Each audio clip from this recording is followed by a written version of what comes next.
وانداری زۆر بەڕێز بەنجین ڕێکانی وەزیری پێشووی ئاوەدانکردنەوە ئەندامی شاندی دانوستانکاری پارتی بۆ پێکەنانی حکوومەتی عێراق ڕاستەوخۆ لە شاری بەغداوە لەگەڵماندایە.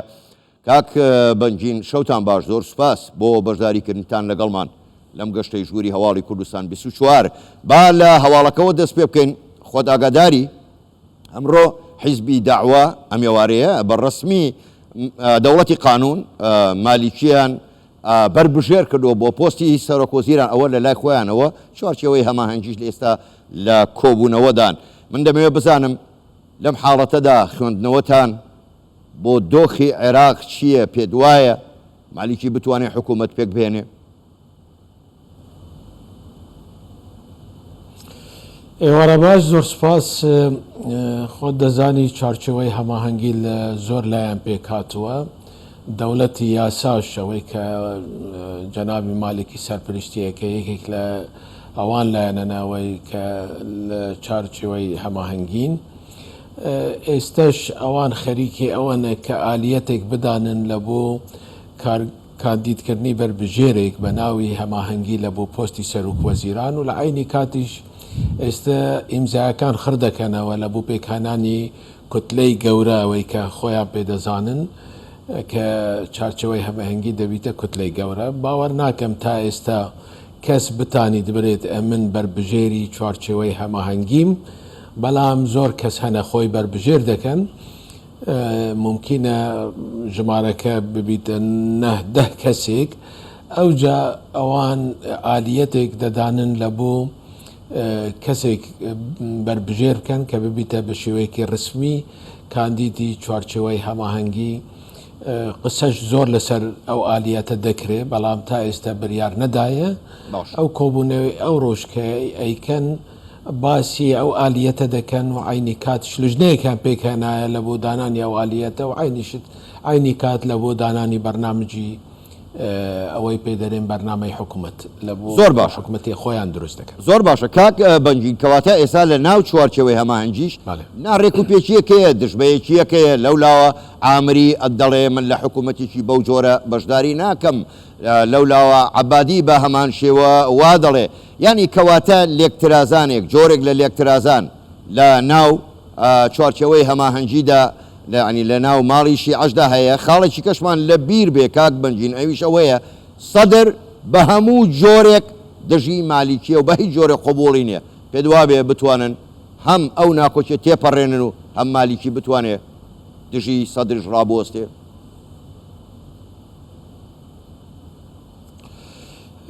چوارچەوەی هەماهەنگی خۆی هەوپەیمان نییە. خۆ ئەوان هەموو لایەنی شیعە حتا سەدریش تێدا بوو پێشی سەدر خۆی بکێشتەوە لە هەلبژاردن.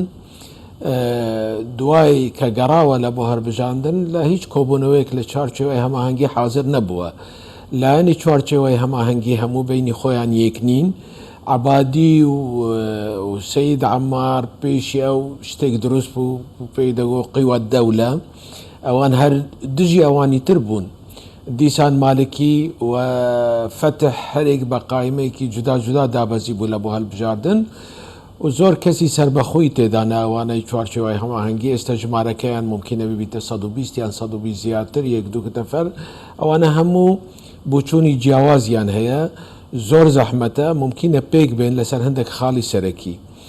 بەڵام جگە لە مالکی و 1-2 کەسی تر، ئەوانی ترەوەی چوارچەوەی هەماهەنگی هەمویان متتەفقن کە هیچ شتێک نەکەن ئیستیفزازی سەید موقتەدا بیکەت و وا لێ بکەت کوجارێکی تر بێتە سەر شەقام و دەست بە خۆپێشاندان و شتیوای و بیکەتن. لەبەر ئەوە من باوەڕ ناکەم کە شتێک ئیستیفزازی سەید موقتەدا بکە پەسەند بکرێ لە چارچەوەی هەماهەنگی.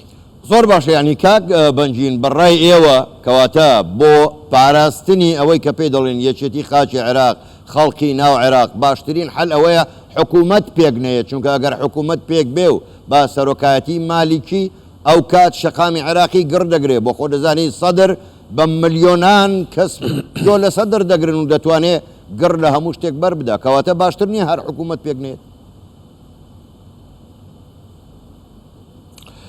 يعني ئەوەی کە حکومت پێ نەگەی دیسا ئەوی تری ینی کێشەی دروست دەبی دەزانی ئێستا بۆجە پەسەند نەکراوە ڕاستە و یاسایەک دەرچوو لە پەرلەمان ئەوەی ئەمن الغیزایی بەڵام ئەوە بەس نییە بەشی دووسێ مانگ دەکە زۆر شت هەیە حتا بریاری دادگای فدرال هەیە لەسەر یاسای هەلبژاردن لەسەر چۆنیەتی هەلبژاردن ئەگەر هەلبژاردننی تازە بکرێ ئەو جاوە تەحەدیەکە زۆر قسەی لەسەر پێویستە بەڵام کاندیدی سەرۆک وەزیران کاکە هەر ئەوە نییە کە پەسەند بکرێت لە چوارچێوەی هەماهەنگی دیسان زۆر فلتەری تر هەیە فلتەر هەیە دەبی لانی تریش پێڕازی بن کورد و سنە دوایی دەبی مەرجاییەش ڤیتۆ لەسەر نەبی ئەوجا کاندیدکردنی کەسێک لە بۆ پۆستی سەرۆک وەزیران ئەوها ئاسان نییە زۆر فلتەری هەیە دەبی تێتە بەڕێتن و ئەوها ئاسان نابی زەحمەتش مغامرە بیکەن ئەوانە دەزانن ئێستا تەحەدیەکی گەورە هەیە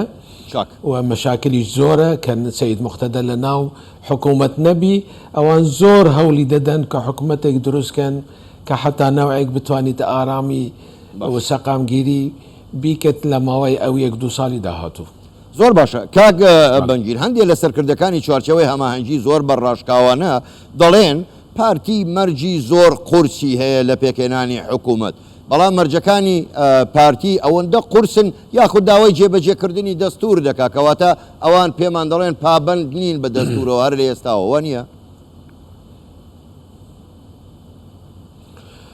واللهی پارتی هیچ مەرجێک نییە پارتی داواکاری هەیە داواکاریەکانیش دوون یەک لەسەر ئاستی نیشتیمانن هەموو عێراقیەکیش لەسەر ئاستی کوردستانن ئەوەی کە جەنابەت باسکردی تەنها دستور جێبەجێ بکەن پەیامی جەنابی سەرۆکیش لە بۆ هەموو لایەنی چوارچێوەی هەماهەنگی و هەموو لایەنەکانی عێراقیش ئەوەیە دەستور جێبەجێکەن ئەوەی بۆ کوردستان بی بە پێی دستور بماندنێ اعترافی پێ بکەن ئەگەر ئەوەی لە ناو دستوریش نەبی ئێمە خۆمان نامانەوێ بەڵام خۆت دەزانین دووشت هەیە ئەوانە ئێستا زۆر برادەر هەنە بەداخەوە لە ناو پرۆسەی سیاسین دستور وا لێ کردووەوە گومریکێک لێ کردووە کە ئەوەی دایانەوەی لێ دەگرن لە بۆ خۆیان هەلدەگرن ئەوی تریش بایکۆت دەکەن و تەفسیری دستوریش بە کەیفی خۆیانەکەن ئەوزاوانە تا ئێستا دەست بە گفتوگۆی فەرمی لەگەل پارتی نەکراوە کە برێن مەرجی زۆر هەیە نا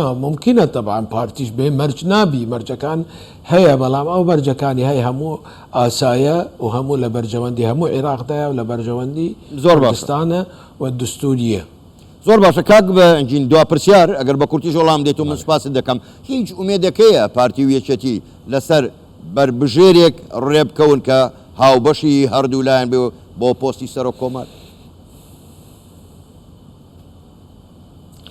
ئەوەی بزانم دەست پێ دەکەن گفتوگۆ لە ماوەیەکی نێزیک لە ماوانە گفتوگۆ دەست پێکەن ئێمەش هێویدارین کە بگەنە یەک کاندید بەڕاستی یەک کاندید زۆر باشترە لە بۆ کوردستان و ئالیەتێک بدۆزنەوە کە کاندیدی سەرۆک کۆمار لە لای کوردەوە دەربچیت ئێستا کاندیدی سەرۆک وەزیران لە لای شیعەکان دەرەچی کاندیدی سەرۆکی پەرلەمان لە لای سوننەکان دەردەچی ئەوجا دەبی ئێمەش بگەینە ئالیەتێک کە کاندیدی سەرۆکی کۆمار لە لای کوردەوە دەربچی تا بتانی تەمسیلی هەموو کورد بیکە هێویدارم بتانن پارتی وێکەتی بگەنە ئەو نەتیجە زۆر باشە زۆر بەڕێز بەنگین ڕێکانی وەزیری پێشووی ئاوادانکردنەوە ئەندامی شاندی دانوستانکاری پارتی بۆ پێکەنانی حکوومەتی عێراق ڕاستە و خۆ لە شاری بەغداوە لەگەڵمان بووی گەلێک سوپاس بۆ بەشداریکردنتان لەگەڵمان سوپاس بۆیەوە شەوتان باش